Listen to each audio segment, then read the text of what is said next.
மீன் தேங்காய் எல்லாம் வந்து அடர்த்தியான உணவு. மீன் தேங்காய் கத்திரிக்காய் அந்த விதையுள்ள உணவுப் பொருட்கள் இருக்கு இல்லையா, அடர்த்தியான அதிக மாவு சத்து உள்ள உணவுப் பொருட்கள். அப்போ அதில் வந்து அதிகமான உப்பு புளிப்பு சேர்க்க முடியாது நம்மளால. அப்போ கடற்கரை ஓரமாக போனோம்னா மீன் சாப்பிட்றாங்க, எப்படி சாப்பிட்றாங்க, கூட்டு மாதிரி கொஞ்சம் வச்சுருக்காங்க, நிறைய சாப்பாடு வச்சு கொஞ்சம் போல கூட்டு வச்சு நிறைய சாப்பிட்றாங்க, கலந்து சாப்பிட்றாங்க சரியா. அந்த மாதிரி சாப்பிட்டாதான் வந்து அலர்ஜி ஆகாது. நம்ம வந்து கத்திரிக்காய் கொஞ்சம் வச்சு நிறைய குழம்பாக வச்சு சாப்பிடும்போது அதிகமான உணவாயிடும் உள்ள, செரிமான பொருள் கம்மியாகிறதுனால நமக்கு அலர்ஜி ஆகுது. அப்போ நம்ம மீன் இந்த கருவாடு தேங்காய் எல்லாம் சாப்பிடலாம்னா அளவு குறைக்கணும். அப்போ பக்குவமாக சமைக்கணும், அளவு குறைக்கணும்.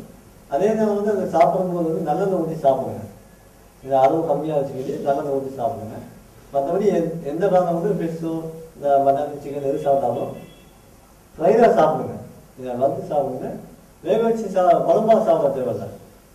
வறுத்து சாப்பிட்டா அளவு தெரியும் நமக்கு, கடிச்சு சாப்பிடுவோம், நம்ம முழுங்க மாட்டோம். அப்போ உமிழ்நீரில் கலந்து உள்ளே போகும்போது செரிமானம் ஆகிடும் சரியா. அப்போ அடிப்படை தேவை என்னன்னா உமிழ்நீரில் கலக்கணும். நம்முடைய எச்சிலில் கலந்து உள்ளே போயிடுச்சுன்னா எதாக இருந்தாலும் சரிப்போம். அதனால தான் என்ன சொன்னாங்க, விரும்பி வந்து வாய்ப்பு பண்ணிட்டு அமைதியாக உட்காந்து பொறுமையாக சாப்பிட்டு நல்லா மென்று சாப்பிட்டோம்னா எதாக இருந்தாலும் செரிமானம் ஆகிடும். அப்போ நம்ம அளவு தெரியும். மிச்சமாயிருமே கெண்டு பேருமே சாப்பிடக்கூடாது சரியா.